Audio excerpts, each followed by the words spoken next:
Yo, what's going on? Listen, we have another dope episode of Convos with Cam, and I got my brother Don Digital pulling up the ad goat. Listen, if you have a product or service and you want to get it in front of more people, right? You want to scale your business with paid marketing, you're gonna want to tap in. I'm telling you, listen, I don't know. There's very few people who I know that break down ads, that show people how to run ads like Don. So this is gonna be a super dope one. I'm super hyped, to bring Don on. As you know, Convos with Cam is a Instagram live that I do every Monday at 7 p.m. because I want to highlight entrepreneur's journey, right? We always see the finished product. We always see the end journey, the overnight success. But as I always say, overnight successes take 10 years to happen. You feel me? So I want to make sure that we highlight the journey so you can see, listen, like, you're not the only one going through what you're going through. You feel me? We all have it rough in entrepreneurship. So I definitely want to get my guy Don up here. Yo, Coop, what's going on? See Coop in here. I see Adler in here. Don Digital in the building. Yo, Don, send me a request. Bring you up. We get right to it. Get right to it. Listen, if you have a product or service, drop a 1 in the chat. I want to see if we got some entrepreneurs on here. I want to see if we got some. Let's get it.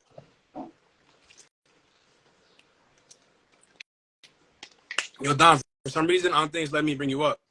Oh, had to bring, stay hydrated, my friends. It's hot. Can you hear me? Yeah. You straight. Yeah, bro, it's hot, man. I feel like when you just text me, bro, I was cracking up because I literally was running around. I'm like, yo, I grabbed a little napkin and all that. I'm like, let me turn the AC on, bro. Like, Laying on my bed. I'm like, yo, hold on, because I'm on. All right. Nah, for sure. I just practice live. Playing like out the mind. But hold up, let me. Man, let me get my.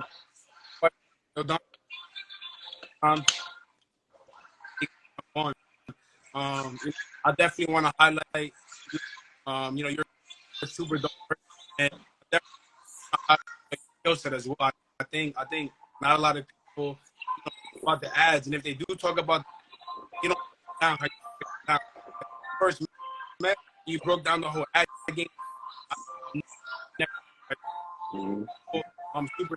I think it's super important for all entrepreneurs to learn how to generate leads, because leads is the foundation of your business, right? If you get no leads, you get no clients. If you get clients, you have no business, right? So I definitely want you to break down, a little bit about Don Digital, what you got going on right now, services you offer, who you help, and then we get right into it. Yo, Gio, what's going on, bro? What's up, bro? I appreciate you having me, and I appreciate y'all for hopping on, man. But man, it's like my least favorite thing to do, man. So I'm gonna keep it short. But you already kind of said it, bro. So I run Facebook and Instagram ads for local businesses, for online businesses. I started off doing e-com, so your drop shipping type of stuff. Anything product related. Got really started with the real estate. I transitioned into real estate. It started going really well. At the time, I owned a commercial cleaning business. We could talk about that too as we go. But in a nutshell, man, I help people scale their business online using Facebook and Instagram ads, pretty much in a nutshell. So, yeah, that's pretty much it. So, what's dope? I think that like most entrepreneurs, like we see what they're doing now, but there was a lot of businesses that ran through, like started and kind of, put to the side, on their journey. So you mentioned the cleaning business, you mentioned real estate. So how'd you even like who was Don Digital before Don Digital, right? Because of course you went to ads. Now everybody knows, who you are right now. For the they should know, and definitely should have that. Yo, John, What's up, Jordan? Who was Don Digital before, like, you started getting into the ad space? You know what I'm saying? Like, did you go to college? Like, what did that look like? Yeah. So, no, that's a good question, bro. So, I definitely went to college, and it's funny because I went to college for marketing. So, like, always had this thing about, like, always had it, like, since a kid. Like, just how people promoted things was always my, my thing. You know what I'm saying? So, went to college for marketing. As soon as I graduated, I got into wholesaling. So around like 2014, 2015, that was like my first crack at entrepreneurship. I didn't get a job right after college. Like most people You know what I'm saying? So I was kind of like doing little side hustles, little side gigs and stuff like that. Then I landed a corporate job in insurance, so long-term care insurance. So pretty much insurance for elderly people that, you know, live in nursing homes, ALS, stuff like that. Did that for 5 years, moved up the ranks, but I was always still doing things on the side. So it was like I was always doing little, like I said, wholesaling, started cleaning business, like just, you know, selling shirts and stuff like that. So it was always something I was doing on the side. And then my friend, he was like, bro, like, I know you hate the 9 to 5 life. Like, see, for me, and I'll get into it like later, but for me, like with the 9 to 5 thing, like I can say that I tried it, right? And when I tried it, like I went into it with the mindset of moving up in the corporation. Like I wasn't never one of those people that were like, you know, I'm just going to check, come in, and, you know what I'm saying? I was always like, yo, what y'all need me to do? How can I help? Like kind of how I am in my business, and it transitioned over, right? So I moved up in the company to the highest rank you could possibly go. Like I traveled to India, did some stuff out there for the company, and I got to a point, man, where I was like I gotta do something else. Like I'm bored. Like there's nowhere else for me to move. The whole selling stuff was kind of slow at the time, so my homie was like, bro, like start a commercial cleaning business. Like he was making like multiple 6 figures at the time, and it was like I was with him when he had like this beat up Buick, the car wouldn't start, and I see him transition. So you see the transition, like hold up, transition, like bro, I'm with him in his car, and the shit won't start. But we're going to networking events, like we doing our thing, you know what I'm saying? But he was doing it full time, and I was kind of like on the fence. So he like, bro, you playing, like you never gonna really see what you could do unless you remove the safety net completely. So, you know what I mean? I saved up some bread, then I started doing that. July 2019. Then right after that, global pandemic, everything shut down. Like, you know what I'm saying? So at that point, I'm like, damn, like I'm definitely not about to go back to work because I literally just quit. Yeah. Oh, okay. Wait, so you quit before, like right before COVID happened? Yeah, so it was like around this time. So I quit July 26, 2019. Oh, shit. So like, yeah, that's right before. That was right before. Like right 6 months into 2020. Yeah, I mean 2020 into 2020. Yeah. Then that's yeah. So right, so you brought up corporate because it's the first time that I like that you were corporate. I never knew you were corporate. So like how was that like? Because we probably have some people who you know work a 9 to 5. And was it like a 9 to 5 because you know you wanted to make some money, or you know it was just the norm around you? Like why'd you decide to go corporate and not go into entrepreneurship right away? Yeah, good question. I think because as soon as I got out, I tried entrepreneurship, but I don't even like looking back on it. I didn't really try. Like a lot of people say they tried, but they didn't really try. So looking back on it, I didn't try like I know now. But at that time, I'm like, bro, I need some bread. So I had the degree. I probably was out maybe like 6-8 months after I graduated, and then around maybe like the fall, I was like, you know what, let me get a job. My friend ended up plugging me in at Prudential Insurance, so I was working there. Yo, that's crazy. Yo, bro, that's so crazy that you mentioned Prudential, right? Because I just met a financial advisor a few days ago, right? And they were going over my finances, you know, stuff like that. And he's looking to get me a new policy, and one of the policies is with Prudential. So I'm like, so, like, literally, I just found out about it. Bro. Oh yeah, yup. So that's where I was at for 5 years, bro. So I got in there, but the thing, and it's crazy, like, it's crazy how God works, right? Because when I first got there, right, I started in like August.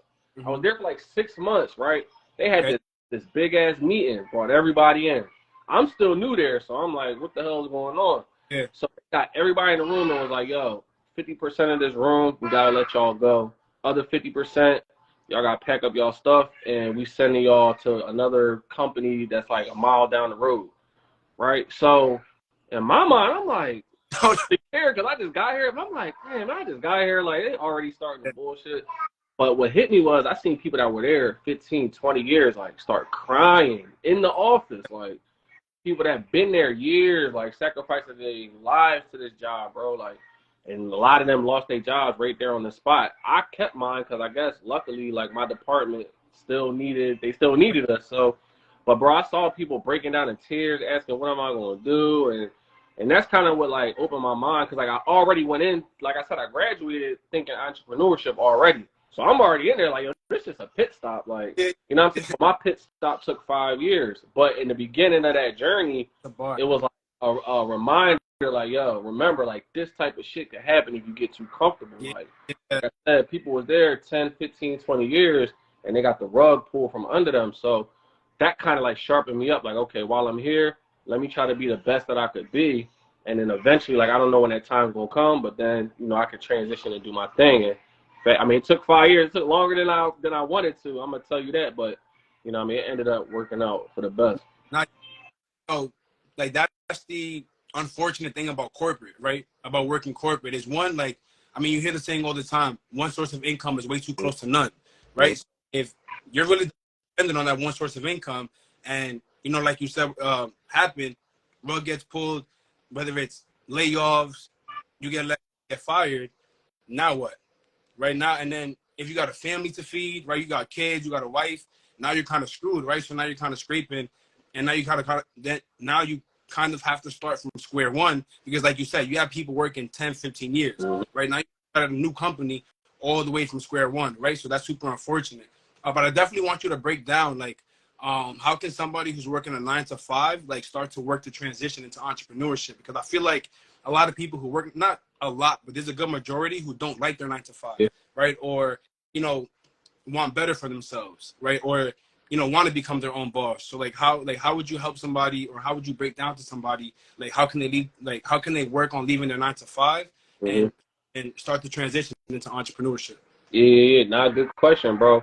Honestly, I would say whatever it is, I'll say two things. Whatever, number one is whatever you're thinking about doing, just do it because it's going to work. And it might sound cliche, but it's like if you spend enough time on one thing, like, it's going to happen for you if you're willing to put that time in. Right. Second thing I would do is I would say use your 9 to 5 as like the investment vehicle for whatever the side hustle is, because them guaranteed checks that you're going to get every 2 weeks, you know what I'm saying, is like, that's big money that you could be investing in your business. And one thing that I learned, because I saved up some bread, but it wasn't a whole lot of bread. I just quit because it was like I had a plan already in place. Yeah. But if looking back, I probably would have started going full speed with that and still had my job. I quit, it was like, but granted, like, I'm a hustler at heart, so it was like every day, you know what I mean, something got to happen. But yeah.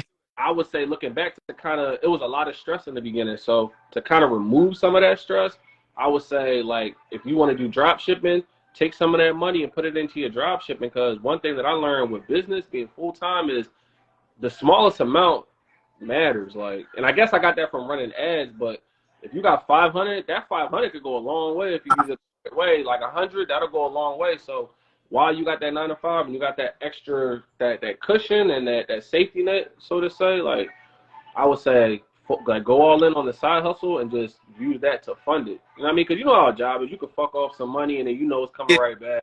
Right back. You can't do that in business, though. It don't work. Like, you don't know when you're going to get paid. Bro, right? It's like this, literally. Like, you know what I'm saying? So it's like with the job, I would say, invest it. Yeah, okay, cool. You got to eat ramen noodles and all that. But it's like you got another check coming in 2 weeks. So it's like, cool. Like, you got to lay low for 2 weeks. But it's worth it if you could take an extra 1,000, 500 every month. You know what I'm saying? For sure. Now that's dope, right? Because, right, so we have a couple of people on here. Yo, listen, drop a 1 if you still have a 9 to 5. Drop a 2 if you're an entrepreneur. Definitely want to see who's on here. Talking to, we got my guy Rhino Reels in here. Yo, shout out to Rhino. Shout out to CEO Academy. What's up? Yo, yeah, that's super dope, bro, because I never knew you were corporate even before that. And 5 years in corporate is a long time. Bro, and I was sick all 5 years. Like, the whole time, like, just imagine you sitting in somewhere. That's probably how, I mean, I ain't going to compare it to, like, prison, but kind of how people be feeling it. Like, damn, I'm here, and it's like, I don't know what to do. And for me, I would say I was always trying different things. And it was like, I just didn't know what my out was. You know what I'm saying? And when my friend told me to clean the thing, and this is kind of like, to me, it's kind of like how, you know, ET is like, when you want to be successful as bad as you want to be. Bro, I took the most downgraded business, the most degrading, whatever you want to call it, the lowest of the low. And I don't think a lot of people is willing to do that. You know what I'm saying? I went from corporate to having a cleaning business where we mopping floors and cleaning toilets and shit people don't want to do. You know what I'm saying? Like I said, I traveled overseas for my company and stuff like that. From that to go, like, yeah, I own the business, but it's still a job that most people Nah, wouldn't take. sure. So it was like that's how bad I wanted out of my job, like that. Like, you know what I'm saying? And I just took the leap, and it's been working. So Nah, that's all right. Nah, for sure. That should definitely been working. Yo, but listen, if you're just jumping on here, I got my guy Don Digital for episode 2 of Convos with Cam. Right, Convos with Cam. We definitely want to highlight some dope entrepreneurs, lit entrepreneurs. Don is definitely lit. Right, super lit. And definitely want to highlight their journeys. Right, so he's breaking down right how he went from corporate and then moved from corporate. So he was at corporate for 5 years and then moved from corporate, to having a business and into entrepreneurship. So like, how was that transition from working a 9 to 5 to working at cleaning business? Because like you said, yeah, not too many people want to do that cleaning business. And then from the cleaning business, where'd you go to ads from that? yeah, From there? yup. So transitioning out of my 9 to 5 to clean it. In the beginning, it was cool because I saved up some cash, so Yeah, I had a little cushion. yeah. Um, I some ones in the chat, right? That still work 9 to 5s. And listen, yeah. I saw somebody drop a sad face too. Hold on, let me make sure.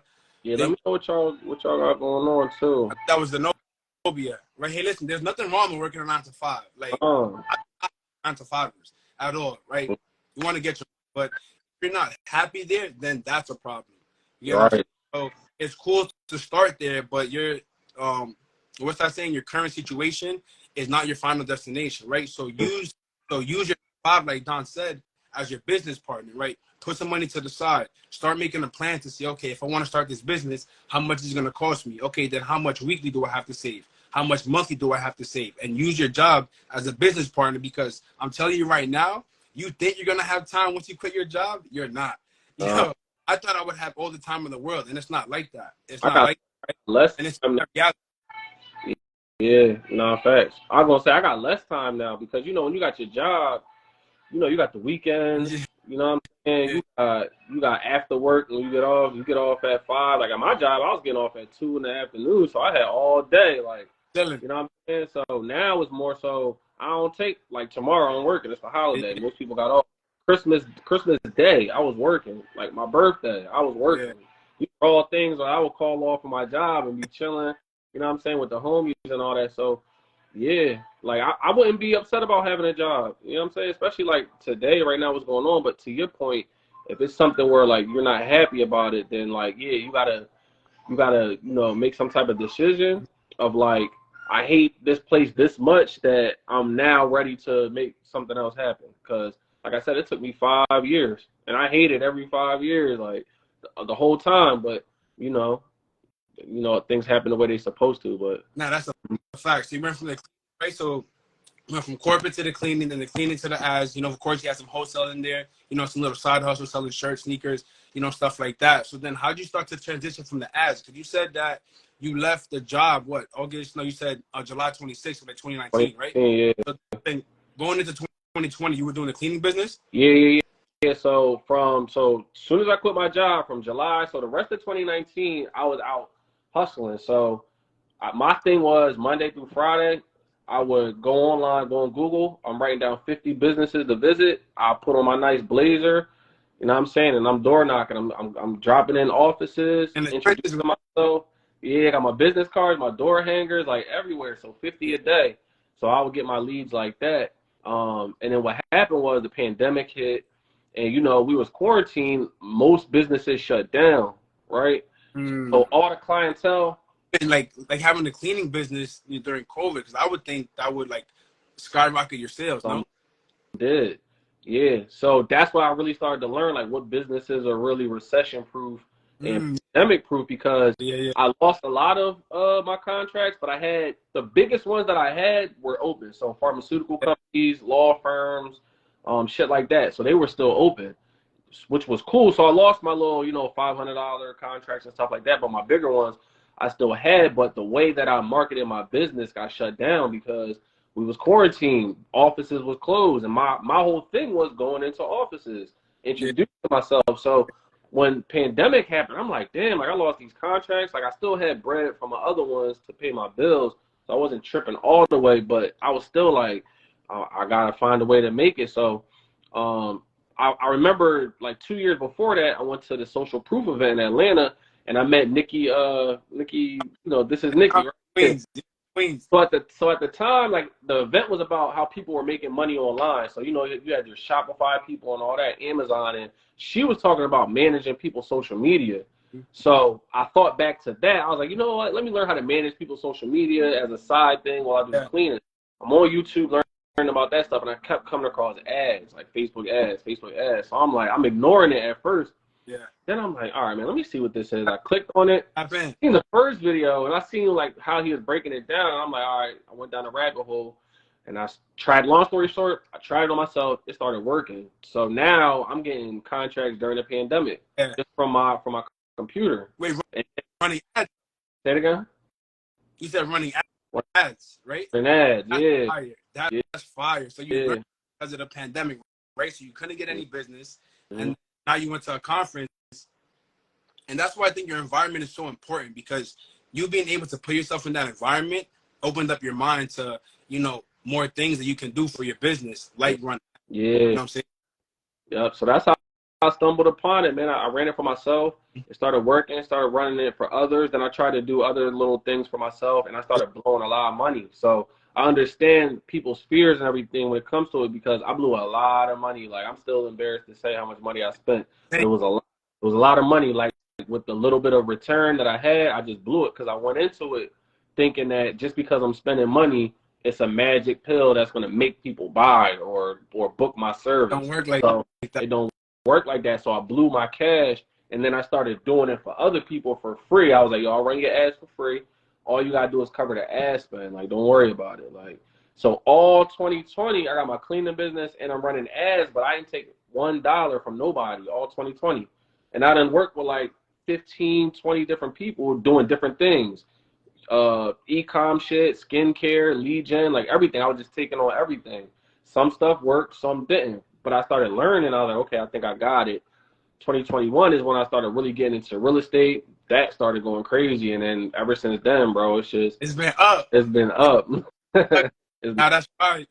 Yeah, but one thing I definitely want to highlight, right, is you said you took a lot of people on for free, right? I think a lot of people who first start are like, yo, listen, how are you supposed to make money if you're doing stuff for free? But the purpose of doing it for free is when you get paid on the back end, right? Because now you have all this social proof, all these testimonies, and now these testimonies are going to tell their friends, who are going to tell their friends, who are going to tell their family, and now you have hot referrals coming in on the back end, right? So on the front end, that's why it's super important to have a plan, right?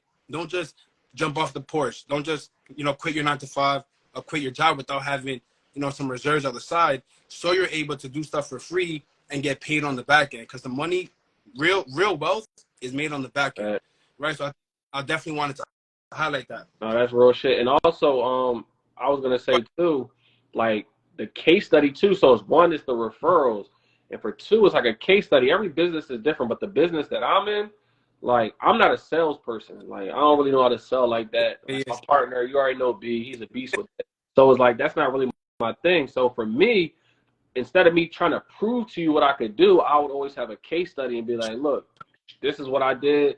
Watch the case study. Like, because I'm always about transparency. So my stuff, I show the back end. I keep things confidential, of course, but I just show the back end. Like, yo, this is what it looked on the back. You know what I'm saying? Like, without you even really having to pay for it. So the reason why I do it for free is for that reason too. And people think like, yo, if I do it for free, it's going to devalue me. But it's like, when you first starting out something, you don't have no value. You have nothing that you've proven that you can do. No result for nobody. So your value is zero. Yeah. So do it for free, get that case study, and then you go ahead, like you said, on the back end, it just comes back to you. Nah, for sure. Nah, that's a gem. Yo, speaking of the devil, you just bringing up Brian. Yep. Brian. Him up. Yep. Man, nah, that's what's up. Yo, so one thing I definitely want to do right before we get into the ad talk, before we start dropping gems on ads, I don't think you really speak about this too much, but I definitely want you to highlight, and I know for a fact that Brian can relate, but highlight how you're balancing fatherhood and your business, right? Because I think like not enough people talk about that, right? Not enough people talk about like being a parent and also having, to build a business, right? Because like for me, my business is my baby, right? That's my baby, but you have real babies, right? So how do you balance that as a father? Yeah, not good question, and I agree, bro. It's not too many people that talk about it. You know what I mean? Because everybody's situation is different. So True, that's true. situation, like, you know what I mean? Me and my wife, we together. Some people, they doing it by themselves. Some people, you know what I mean, got a 9 to 5 while they're trying to do it. Yeah, So I definitely would like to hear other people's perspective on it. But for me, it's definitely a challenge. I'm not gonna lie, because I feel like my oldest, like, you know, I had kids back to back. So I got my oldest, she about to be 2 in 2 weeks. And my youngest, you know what I mean, she'll be 1 in August. Yeah. yeah, Yeah. So it's like, for me, the time flew, right? But it's like it didn't really fly, is because it's like I'm spending a lot of time working. yeah, And like, so like the balance is always gonna be hard, I feel like, because ultimately everything I'm doing is for them. You know what I'm saying? It might sound cliche, but it's true. So facts, yeah, like, it's times where it's like I spend all day like on the computer working, doing different calls, meetings, ad audits, like everything. So it's like the balance is something, I'm gonna be honest, like I'm still struggling with it. And I know I'm still new to it, but like it's definitely tough, because like I try to be present as much as I can, but yeah, at the same time, it's like, you know, like me and you, we locked in. yeah, You try, you know what I mean, quarter milli cam, and yeah, with yeah, it, yeah. with everything too, is like, shit, you know, I think we all on that same path as far as like trying to chase, you know, your legacy. But I don't know, I just kind of compare it as like, I'd rather sacrifice now than later, right? So Dang. I might dance recital or something like that, but not saying I want to miss that. But if I had to choose that versus her graduation or her wedding, because I got to work or something like that, I much rather, you know, miss out right now. But I mean, I yeah, bro, it's definitely a challenge. Like, Now, what would you recommend? You know, or like, what's like one tip that you can give to fathers who, you know, do have kids but also do run a business? You know what I'm mm-hmm, saying? I think that I mean, you did mention your wife, right? And I feel like your partner plays a huge role in, you know, being able to hold down the crib, right? You know, you're working, you're doing your thing for the family, and yes, for the family, but you're still not present, right? So, you know, your wife has to take the burden of, you know, hanging out with the kids much longer than maybe she not would like to, but, you know, maybe she can. She may be exhausted, but still has to hang out with them because, mm-hmm. you know what I'm saying, for the family, Nah, right? So real what? shit. Nah, that's real shit, bro. That's real shit. Because at the end of the day, like, you know, my wife, she got a life of her own too. True. You know, I quit my job in July. She quit her job in December. She was with it. She like, yo, all right, come on. Like, so she quit for me.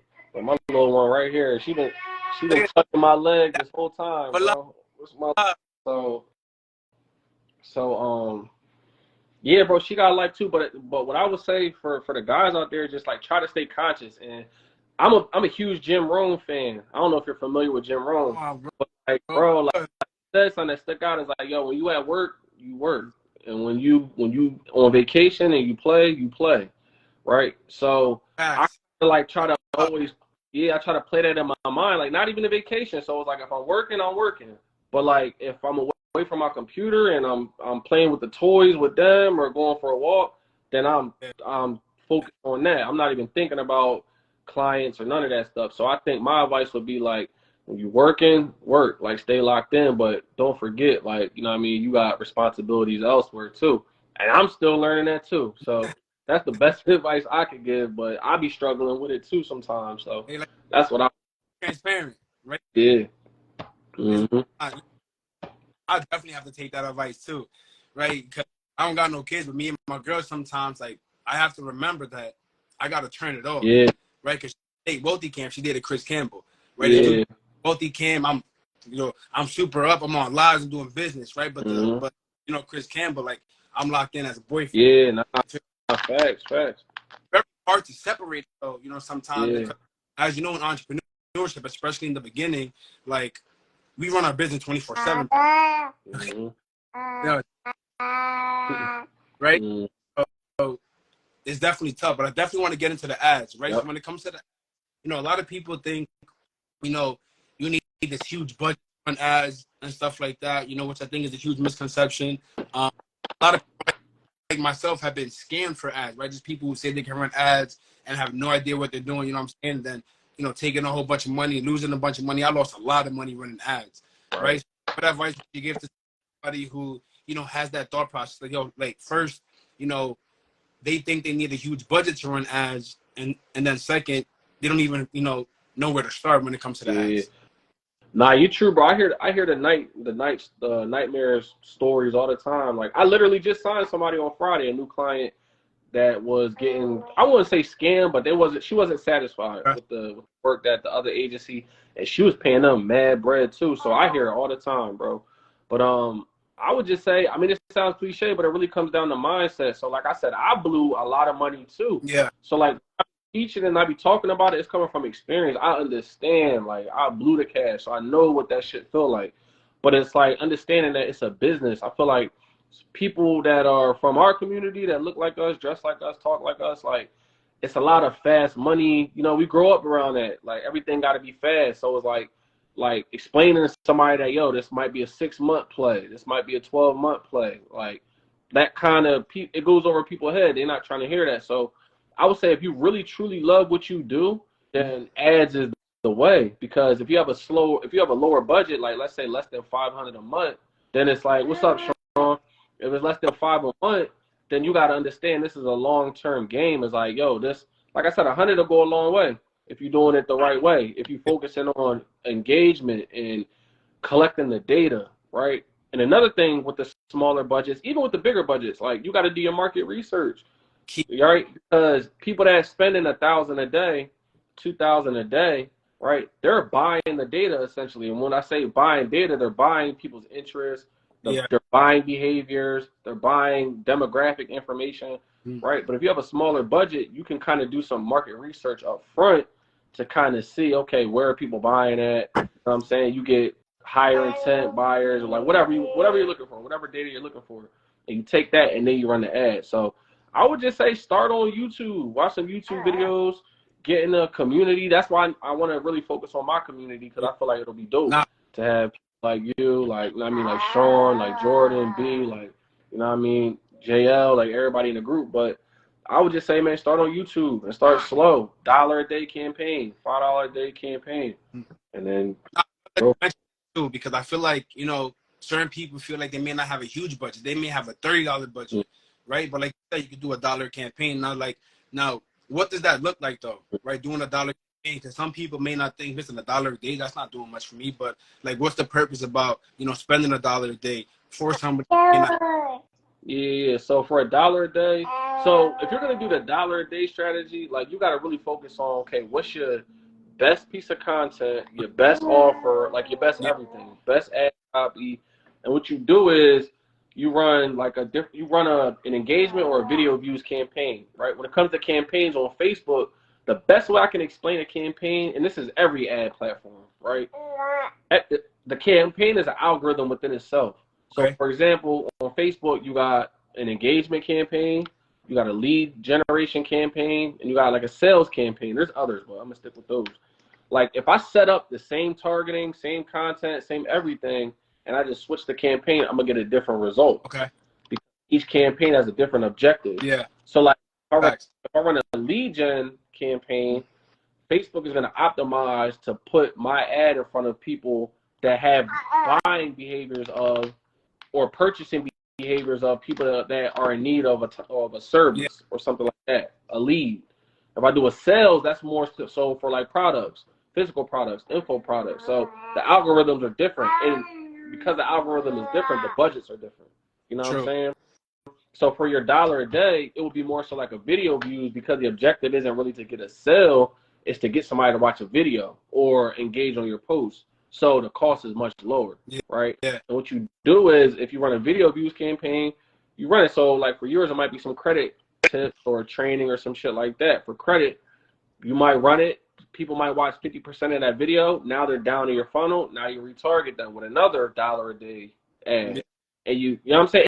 It's a slower process, but it's effective, right? Especially if you do your market research up front. So what you're doing is you're funneling people from the top and you're getting them into your ecosystem, right? So they become buyers. Like there's other steps in between that. I don't want to like give you a long answer, but it works. It's effective. $1 to $5.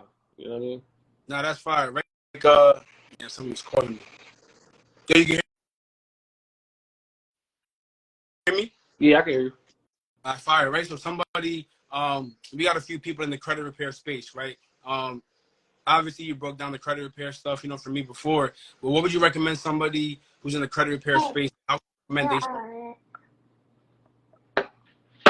Well, say that last part, bro. You was going out a little bit. You said Yeah, so for the credit repair space, right? So we got a few people on here who's in the credit repair space. How would you recommend that they start to run ads? yeah, okay. So is it just ads for people that are looking to get their credit repaired? Yeah. Mm-hmm. Oh yeah, so that's easy. So it would be more so like I would say always narrow down your audience, number one, right? That's always my biggest thing is personalization. Yeah. You know what I mean? Segmentation, personalization, and specialization. Yeah, Those are the three. yeah, bro, the way you break that down is fire. Yeah, bro. It's because that's the key. Is like ads are getting more competitive as more people running ads, so the costs are getting higher. So in order for you to compete, you got to get people to stop scrolling, number one, and number two, they got to feel like you're speaking only to them and nobody else. So if you're repairing credit, like who are you repairing credit for? That's where I'm starting at. Is it first time home buyers, right? Is it somebody that just went through a divorce and they trying to get their credit right? Is it somebody that's trying to get business funding and they got to get their personal together? So number one is who is it for? And I know that, you know, credit repair, you can serve everybody.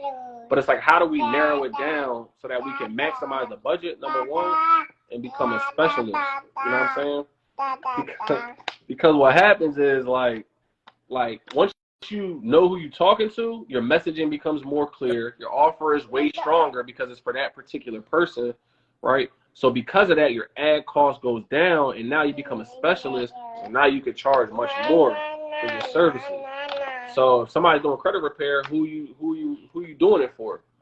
You know what I'm saying? And then from there, you kind of break it down. Okay, what are their pain points, right? Because you want to make sure your ad copy is crafted for that type of person. You want to make sure your messaging is right? And then your offer. Everybody doesn't require a lead magnet. Some do. Some people are sophisticated buyers. So you might have people that did hours of research on credit repair. They don't need none of that extra warming up. You got people that have never heard of credit repair. So it's like understanding those things, right? And then you run your ads and it makes it easy. Like, how do you segment that, right? Because sorry to cut you off. I'm just super curious. Like, how do you segment ones from who like are searching for credit repair and like somebody and that person who may not be actively searching? Yeah. So honestly, the easiest way to go about it would be some type of application process. You know what I'm saying? So you can filter them out. So when you run lead gen campaigns on Facebook, Facebook gives you a lead form where it keeps the person on the platform, so they don't have to go to a funnel or anything like that. So on the lead form, you can ask specific questions to kind of see who this person is, where do they rank on your scoring system. Because when it comes to leads, you want to have a scoring system. Like a scoring system is usually like 0 to 10. Some people do 0 to 5. Like 10 might be your highest qualified person. 1 might be somebody that's just window shopping. So like that's the easier way to segment it. But there's other like tools and stuff like that you can use. But I would start there. Now, yo, I definitely appreciate you. Listen, I know you super busy or you got to get back to dad duties, but I definitely want you to highlight like what you got going on right now, and like how you're currently helping entrepreneurs and businesses kind of scale with ads. Yeah, no doubt. So listen, in a nutshell, man, I just run ads for, you know, businesses, local businesses, so service-based businesses and online coaches and consultants. So yeah, so if anybody's in need of them services or, you know, coaching calls, I do coaching calls. I'm gonna stop my coaching calls this month probably because it's time consuming, but they work though. So my guy Jay that I posted on my IG like 2 weeks ago, he did coaching calls. He already cracked 100-something thousand for the year with his budding photography business. Yeah, he spent $1,200 over 3 months, so it was like $400 a month. You know what I mean? He cracked 10. I think he got 10 contracts a month. He charges $3,500 for a service, so he cracked like 100 and some change from March to June. You know what I'm saying? So yeah, so that goes to show you that you don't need a high budget. He turned 1,200 into I think it was like 105 in 3 months. You know what I'm saying? So it really just depends on what it is that you're doing. But yeah, in a nutshell, man, if anybody needs help with ads, you know what I mean, funnels, anything like that, you know, I'm around. Hey, listen, I'm definitely hitting you up because I definitely got to get my class started this week. I got to switch to Go High Level, actually. I'm going to sign up either tonight or tomorrow. So I got to get on the call. Right, I'm tapping. I'm going to be a case study. Right, so, you guys definitely tap in. Listen, we got 7 people on here. If you follow and you're not following Don, make sure you tap in. Tap in. Right now, right, you see the young queen right there in the cut. I appreciate you, you know what I'm saying, for making the time. I know you're super busy. But like I said, listen, if you're not following me, if you're following Don, hit the drop down. Make sure you follow Don. Beats when it comes to the ads. We didn't get too deep. Don value on his page. Listen, book a call with him because calls are gonna be over in August, right? For sure. And hopefully, Don reopens that free group because I'm definitely gonna be in there. Yeah. Nah, that's what I'm trying to get off. That's my goal for this month, bro. Is I want to get back to my Monday sessions, and I want to start that free group, man. So I'm gonna definitely touch base with you on that. I'm gonna hold you accountable. Listen, so you got no choice. Yeah. Nah, for sure. That's gonna be fire. Yeah. Nah, for sure. Yo, listen, Don. Like I said, I appreciate you. Listen, everybody who tapped in, I appreciate you. This is episode 2 of season 2, Convos with Cam. I have my guy Don on. I love, having dope entrepreneurs kind of highlight their journey, kind of break down, what they went through before they got to where they are now. Don said he worked 9 to 5. He worked corporate. He stayed there a lot longer than he would like. But it's dope to see the transition, from corporate to jumping into entrepreneurship, to dealing with a global pandemic and being as successful as he is now, right? So one thing I definitely want to leave you guys with is that your current situation is not your final destination, right? Whether you're at a super low point right now, or you're struggling, or you're at a 9 to 5, just know that there's a lot better days coming. As long as you stick with the process, you change your environment, and you start to surround yourself with people who you see yourself becoming. Right. So with that being said, I appreciate everybody tapping in. I appreciate you, Ken. I got you, bro. Yep.